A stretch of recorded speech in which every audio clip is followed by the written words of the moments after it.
ఓం Sairam. Hi friends, అందరూ ఎలా ఉన్నారు? నేను బాగున్నాను. మీరందరూ కూడా బాగుండాలని అండ్ అందరికీ కూడా బాబా బ్లెస్సింగ్స్ ఎప్పుడూ ఉండాలని మనస్ఫూర్తిగా కోరుకుంటున్నాను. సో ఈరోజు వీడియో వచ్చేసి మీ మనసులో ఉన్న వ్యక్తి ఎవరైతే ఉన్నారో థర్డ్ పార్టీకి మీ పర్సన్ కి మధ్య ఏం జరుగుతుంది అండ్ మీ సైడ్ యాక్షన్ తీసుకుంటారా లేదా, దీనికి సంబంధించిన రీడింగ్ అనేది చూద్దాము. సో నా వీడియోలోకి వెళ్ళే ముందు నా వీడియో కనుక నచ్చితే లైక్ చేయండి, షేర్ చేయండి, సబ్స్క్రైబ్ చేసుకుని వాళ్ళు సబ్స్క్రైబ్ చేసుకోండి, అలాగే బెల్ ఐకాన్ కూడా క్లిక్ చేయండి.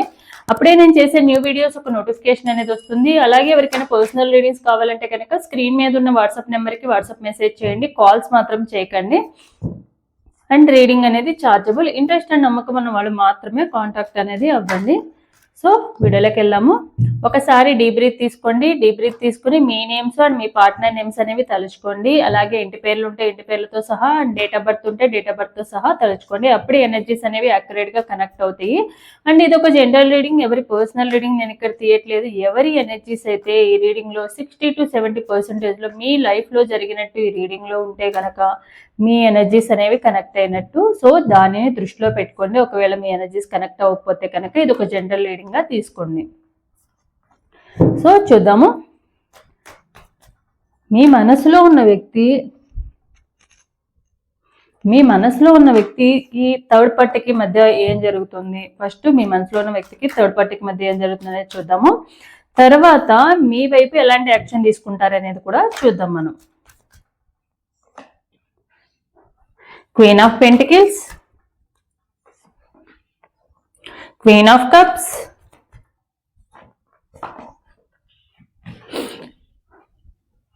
the Lovers,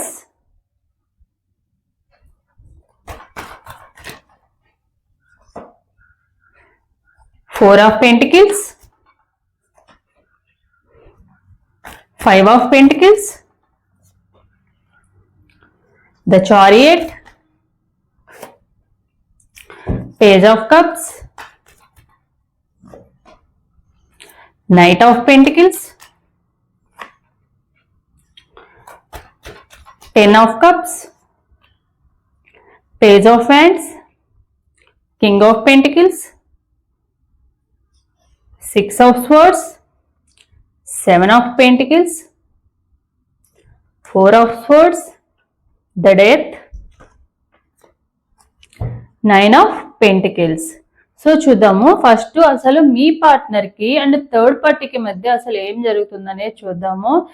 mostly me partner third party ఎవరైతే ఉన్నారో ఈ థర్డ్ పార్టీ మీ పార్ట్నర్ ని ఫైనాన్షియల్ గా బాగా యూజ్ చేసుకుంటున్నారు. మేబీ మీ పార్ట్నర్ ఆల్రెడీ మ్యారీడ్ అయిన పర్సన్ అయినా అయి ఉండొచ్చు, లేకుంటే అన్మ్యారీడ్ అయ్యి ఉంటే కనుక ఇంకొక థర్డ్ పార్టీ రిలేషన్షిప్ మీన్స్ ఇంకొక పార్ట్నర్ ఆర్ ఫ్రెండ్స్ ఎవరైనా అయ్యి ఉండొచ్చు. థర్డ్ పార్టీ అంటే compulsory opposite gender are opposite gender అవ్వాల్సిన అవసరం అయితే లేదు.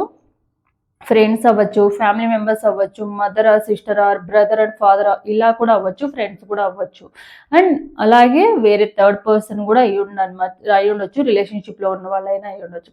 సో మీ పార్ట్నరు ఈ థర్డ్ పార్టీ ఎవరైతే ఉన్నారో ఈ థర్డ్ పార్టీ మీ పార్ట్నర్ ఒక సాఫ్ట్ నేచర్ ఉన్న పర్సన్ అండ్ ఫైనాన్షియల్ గా కూడా కొంచెం well settled person or financial గా మనీ పరంగా ఎక్కువగా కైండ్నెస్ ఉన్న పర్సన్ అనమాట మీ పార్ట్నర్. సో మీ పార్ట్నర్ ని థర్డ్ పార్టీ అయితే ఎవరైతే ఉన్నారో ఈ థర్డ్ పార్టీ మనీ పరంగా, ముఖ్యంగా మనీ పరంగా ఫైనాన్షియల్ గా యూజ్ చేసుకోవడానికి మాత్రమే మీ పార్ట్నర్ ని వాళ్ళు మ్యానిపులేట్ చేస్తున్నారు. మ్యానిపులేట్ చేసి వాళ్ళని గ్రిప్ లో పెట్టుకున్నారు.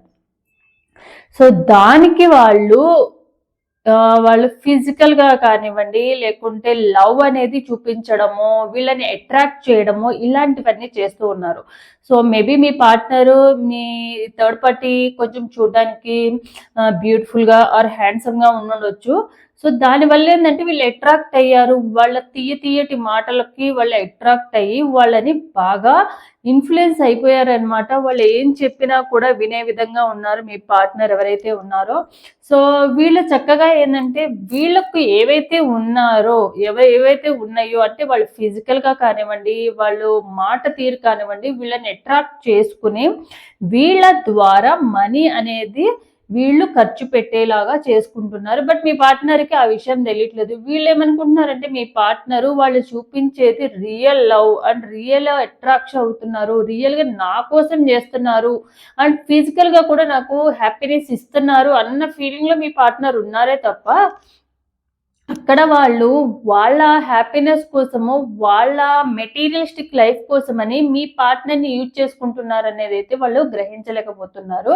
సో, మీ పార్ట్నరు డెఫినిట్‌గా గ్రహించాలి అంటే గనక ఆల్రెడీ మీ పార్ట్నరు చాలా చాలా మనీ అనేది వాళ్ళకి స్పెండ్ చేయడమో, లేకుంటే వాళ్ళ పరంగా వాళ్ళ వలన వీళ్ళు వేరే చోట అప్పులు తీసుకురావడమో, ఫైనాన్షియల్‌గా వీళ్ళ మనీ అనేది స్ట్రక్ అయిపోయి ఉండడము, ఇలాంటివన్నీ కూడా ఆల్రెడీ జరిగినాయి.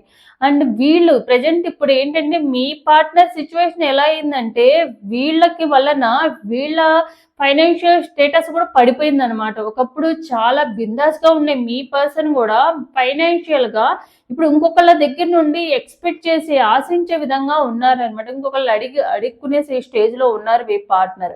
ఎందుకంటే వీళ్ళెప్పుడు కూడా ఒకళ్ళకి మంచి చేయాలనుకున్న ఉద్దేశంతోనే వీళ్ళు వాళ్ళకి హెల్ప్ చేయడం కానీ చేశారు. బట్ మీ పార్ట్నర్ సిచ్యువేషన్ ఏందంటే వీళ్ళని నమ్మి వీళ్ళు వేరే వాళ్ళ దగ్గర ష్యూరిటీగా ఉండడమో, లేకుంటే వేరే వాళ్ళకి అప్పుగా ఇవ్వడమో ఇలాంటివన్నీ చేసుకున్నారు. చేసుకోవడం వలన ఫైనాన్షియల్‌గా బాగా స్ట్రక్ పొజిషన్‌లో ఉన్నారు మీ పార్ట్నర్. ఈ థర్డ్ పార్టీ ఎవరైతే ఉన్నారో ఈ థర్డ్ పార్టీ వల్ల. అండ్ ఈ థర్డ్ పార్టీ కూడా ఏందంటే వీళ్ళ దగ్గర ఎంతవరకు మెటీరియలిస్టిక్‌గా వీళ్ళని యూజ్ చేసుకోగలరో అంతవరకు మాత్రమే వీళ్ళని యూజ్ చేసుకుంటారు. తర్వాత వీళ్ళని ఏదో ఒక గొడవ పడ్డమో, ఏదో ఒక రీజన్ చెప్పి వీళ్ళని బయటకి పంపించేస్తారు వాళ్ళ లైఫ్‌లో నుంచి. సో, ఇప్పుడు మీ పార్ట్నర్ సిట్యుయేషన్ కూడా ఏందంటే అన్నిటి పరంగా స్ట్రక్ అయిపోయి ఉన్నారు. ఫిజికల్‌గా కూడా బాగా అట్రాక్ట్ అయ్యి ఉన్నారు కాబట్టి వీళ్ళు అంత ఈజీగా ఈ రిలేషన్‌షిప్‌లో నుంచి థర్డ్ పార్టీ దగ్గర నుంచి బయటకి రాలేకపోతున్నారు. అండ్ వీళ్ళ మనీ కూడా స్ట్రక్ అయిపోయినవి. సో, వీళ్ళు ఏం చేయలేని సిట్యుయేషన్ ఉందన్నమాట. బయటకి రావాలని ఉన్నా కూడా రాలేని సిట్యుయేషన్‌లో అలాగే అక్కడ కావాల్సిన ఉండాలనే ఉన్నా కూడా వె ఉండలేని సిట్యుయేషన్ అనేది మీ పార్ట్నర్‌కైతే ప్రెజెంట్ అయితే క్రియేట్ అయ్యింది.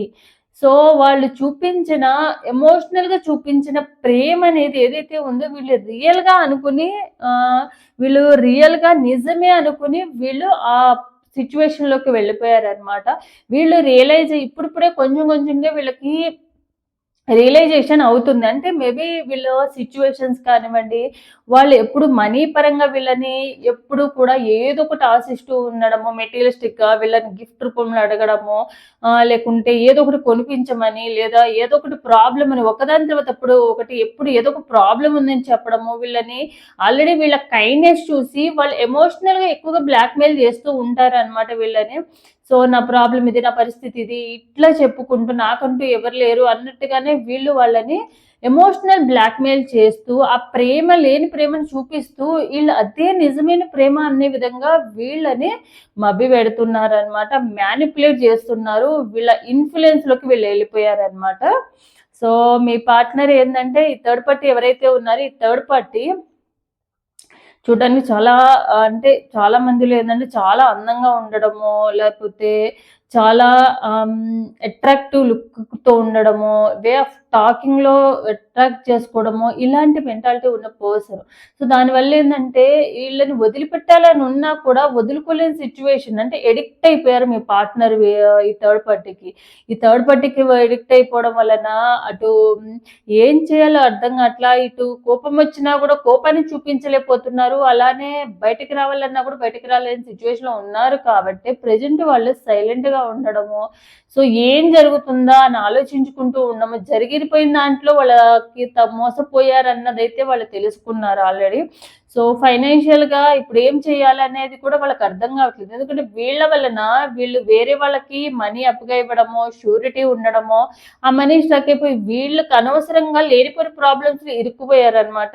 సో, ఇప్పుడు ఈ ప్రాబ్లమ్ ఫైనాన్షియల్‌కి సంబంధించిన ప్రాబ్లమ్ ఎక్కడ నుంచి ఎలా సాల్వ్ చేసుకోవాలన్న టెన్షన్స్‌లోనే ఉన్నారు. సో, వాళ్ళు ఆ ఆలోచనలోనే వాళ్ళకు ప్రశాంతత అనేది లేదు. ఈ థర్డ్ పార్టీ ఏందంటే సిట్యుయేషన్ తగ్గట్టుగా వాళ్ళ మార్పనేది ఉంటుంది. వాళ్ళకేదైనా ప్రాబ్లమొస్తే కనుక చక్కగా ఎస్కేప్ అయిపోతారు. ఏదో ఒక రీజన్ చెప్పేసి, ఏదో ఒక గొడవ పడిపోయి మీ పార్ట్నర్‌తో ఆహ్, గొడవపడి వెళ్ళిపోతారు. అప్పుడు వీళ్ళు ఆల్రెడీ ఎడిక్ట్ అయి ఉన్నారు కాబట్టి వాళ్ళు ఏం చెప్పినా చేసే సిచ్యువేషన్ లో ఉంటారు కాబట్టి ప్రతిసారి ఇలాంటి దాన్నే వాళ్ళు ఎరగా చూపిస్తూ ఉంటారు అనమాట. కొంతమంది ఏంటంటే ఆపోజిట్ పర్సన్ వీక్నెస్ ని పట్టుకుని వీళ్ళకి నచ్చినట్టుగా వాళ్ళు మార్చుకుంటూ ఉంటారు అనమాట, మౌల్డ్ చేసుకుంటూ ఉంటారు. మీ పార్ట్నర్ సిచ్యువేషన్ కూడా అలానే ఉంది. మీ పార్ట్నరు దాంట్లో బయటకు రాలేకపోవడానికి రీజన్ ఏంటంటే వీళ్ళకి బాగా ఎడిక్ట్ అయిపోయారు థర్డ్ పార్టీకి. సో థర్డ్ పార్టీకి ఎడిక్ట్ అవడం వలన మీ లైఫ్ లోకి మళ్ళీ తిరిగి రావాలన్నా కూడా వాళ్ళు ఆలోచిస్తుంది కూడా అందుకే అనమాట.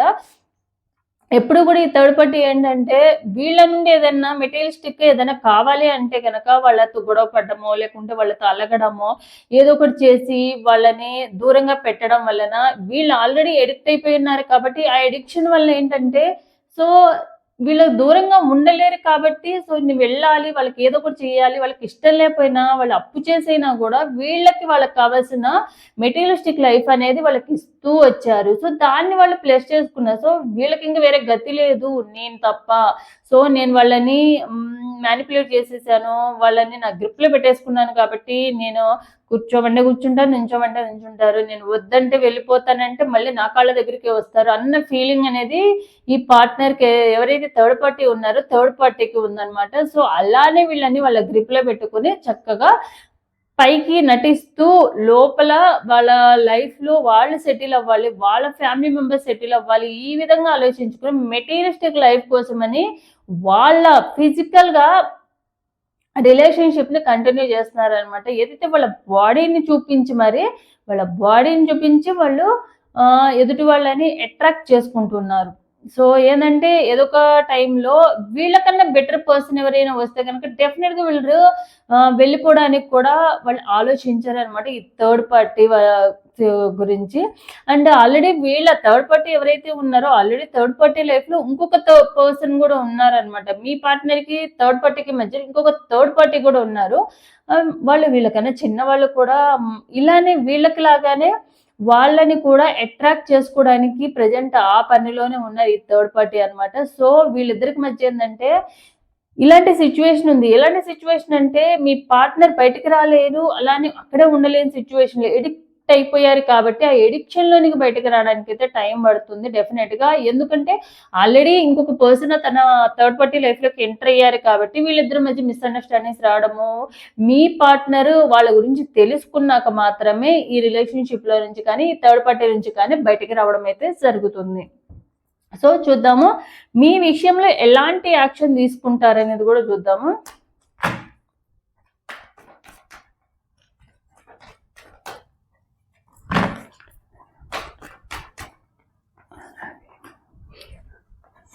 Seven of Wands, Two of Wands, Seven of Swords, King of Cups, Knight of Wands.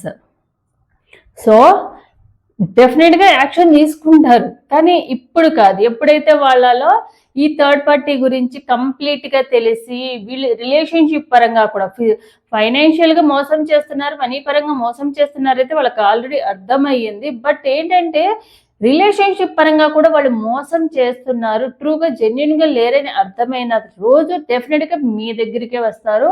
So అప్పుడు వాళ్ళలో రియలైజేషన్ అవుతుంది అండ్ వాళ్ళ ప్రాబ్లమ్స్ ను కూడా సాల్వ్ చేసుకోవడానికి మీరు ఒక సోర్స్ అవుతారనమాట. అంటే ఎవరికైనా కూడా ఇప్పుడు మీ పార్ట్నర్ కి వేరే ఛాన్స్ లేదనమాట, వేరే ఎవరు కూడా హెల్ప్ చేసి వీళ్ళకి కావాల్సినవి వీళ్ళ ప్రాబ్లమ్ సాల్వ్ చేసే సిచ్యువేషన్ లో అయితే ఎవరూ లేరు. సో అలాంటి టైంలో సేమ్ టైం మీ పార్ట్నర్ కి కూడా ఈ థర్డ్ పార్టీ వేరే రిలేషన్షిప్ లో ఉండడము, వేరే వాళ్ళతో మాట్లాడుతూ ఉండడము ఇవన్నీ తెలిసి అప్పుడు మాత్రమే మీ పార్ట్నర్ ఈ థర్డ్ పార్టీ గురితో గొడవ పడ్డము, వాళ్ళు మోసం చేశారనేది అయితే రియలైజ్ అవుతారు.